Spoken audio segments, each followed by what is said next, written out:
Welcome to Success in Motion. Join us as we dive deep with top leaders, entrepreneurs, and professionals, uncovering strategies to grow, scale, and succeed.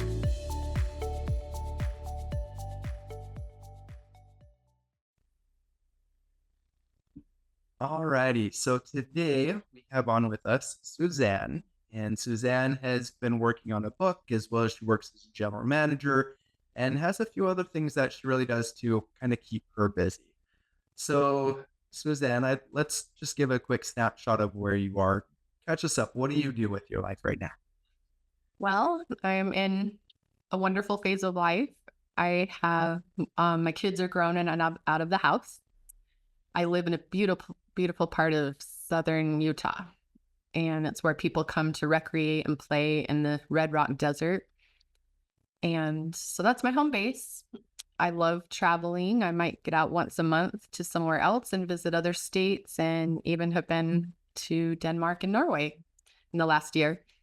So I've been working on continuing education while doing this. I've been doing a bit of writing and, of course, trying to achieve my goals that I have in my current role for my employment. That's awesome. So for you, what would you say, what does success look like for Suzanne?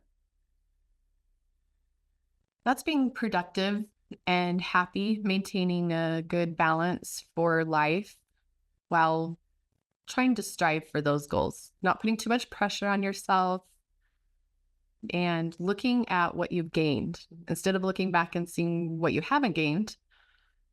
Looking at what you've gained is my idea of success. So it's constant improvement. It's setting up success for the future. That could be retirement, making sure all my ducks are in a row for things like that. But it also means taking care of myself along the way. So it's that balance that's success for me. That's awesome. And again, it's important to make sure you're looking towards the future, but also enjoying the present. Present, sure everything's good. So tell us a little bit about your book. We start pre-interview, you were telling me some exciting things that you were going on there. Tell us a little bit about that. So it's in the final phases, kind of going through each chapter, editing, at the least fun phase.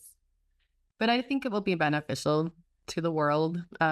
If you're aware of the statistic that commonly gets thrown out there, that 1 in 5 Americans suffer with mental health issues. I found that to be true when I mentioned things about writing this book, or just talk to other people as I get to know them.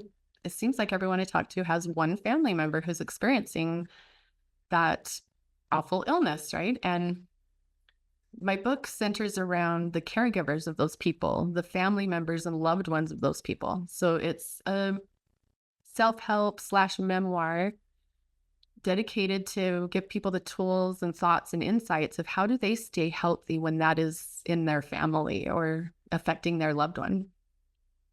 Fair. And so from what I've heard, you're really busy, and that's such an important topic to be talking about. Again, just how can you keep yourself healthy while your family is struggling as well? Where did you kind of find the inspiration for this, or what motivated you to take time out of your already busy schedule to now promote this? It was through the act of journaling. I had no intentions of writing a book. But through the act of journaling, I saw one coming together. So I was just writing about events in my life with my own family member. And as I was writing those things down to get them out, I felt this processing event. It was helping me move on and get through it and recognize some things. And a good mentor of mine encouraged me to start that book writing process. And so by taking it in small bites and chunks along the way, and I found the time to fit that in, but she just pressed me on how important it could be to what if you reach the one person who needs it kind of theory. So it is from experience. It's from firsthand experience. So Gotcha.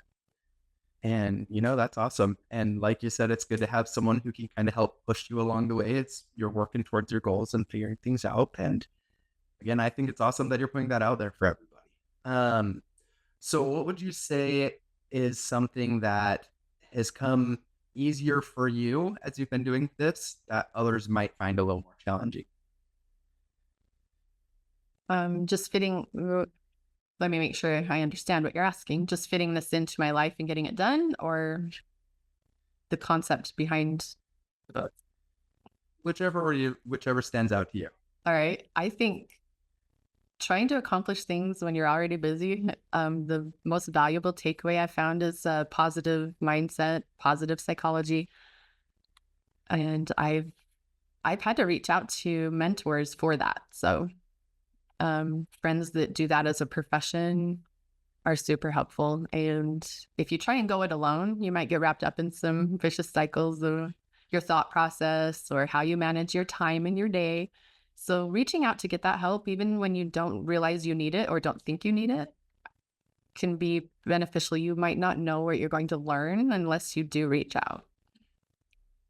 That's awesome. That's true. Like as you start talking to people, they start sharing nuggets. And you're like, oh, that's really cool. And yeah, And I hadn't thought of that, right? absolutely. Gives that little bit extra push to keep you moving that right direction. Yes. I love it. So let's maybe talk about just life in general, whether it's your book, whether it's your work. What are some of the biggest challenges you've had to overcome in your career as you've been working on all these different goals? The biggest barrier to overcome? Yeah.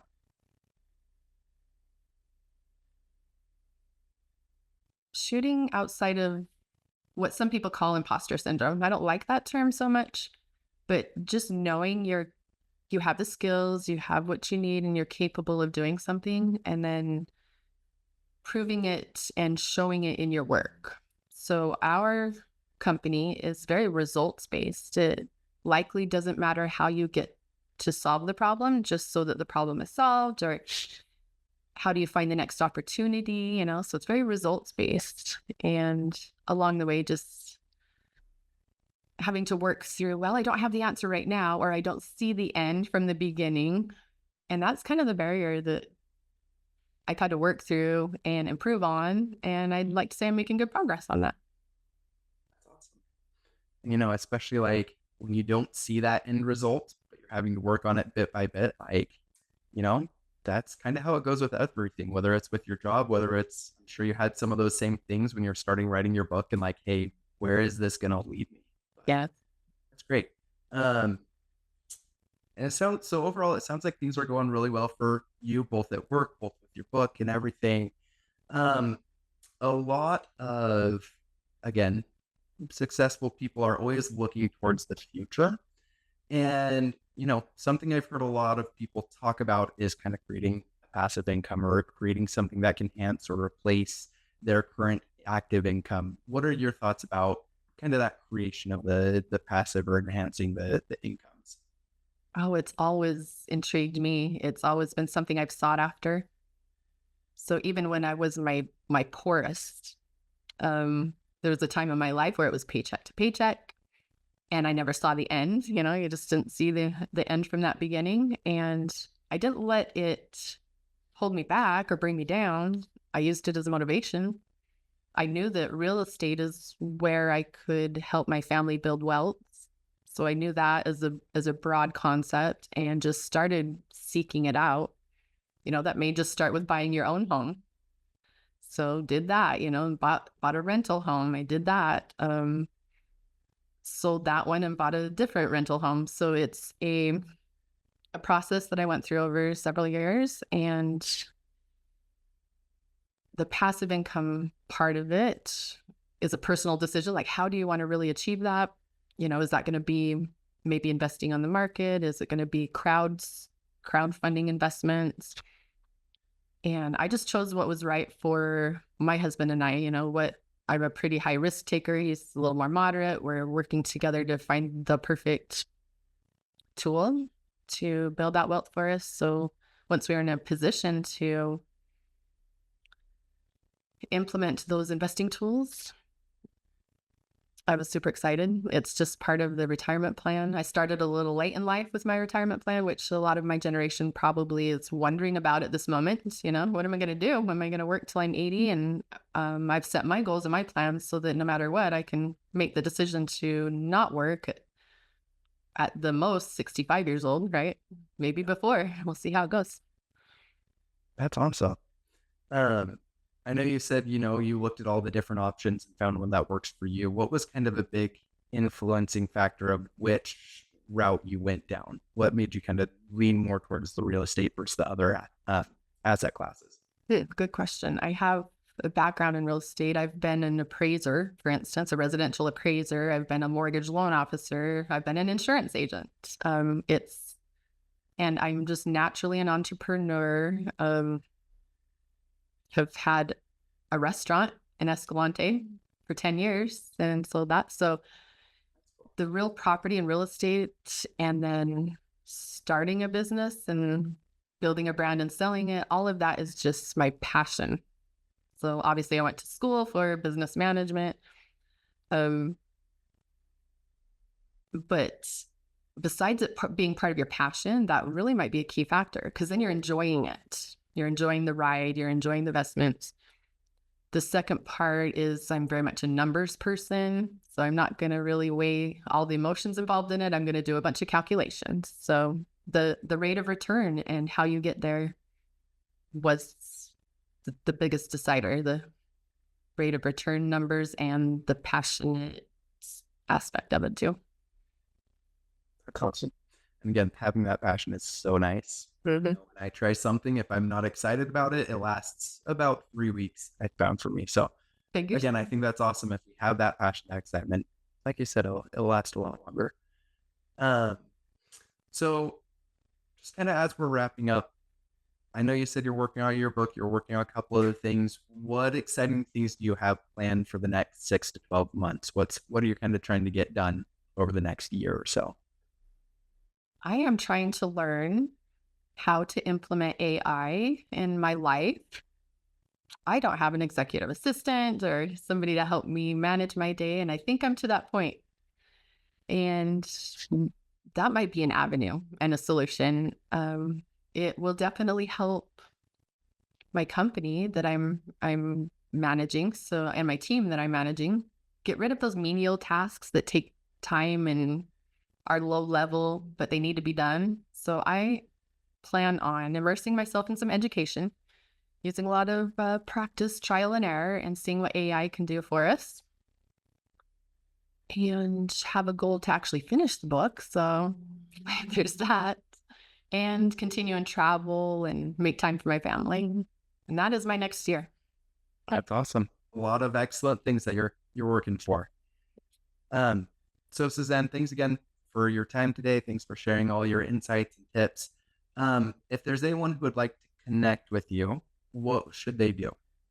Oh, they can find me on LinkedIn. It's probably the best place to start. Professional or personal. It's under Suzanne Catlett. Perfect. Sounds like a plan. Well, thank you so much for your time on here today, and we appreciate having you. Thank you. Appreciate it.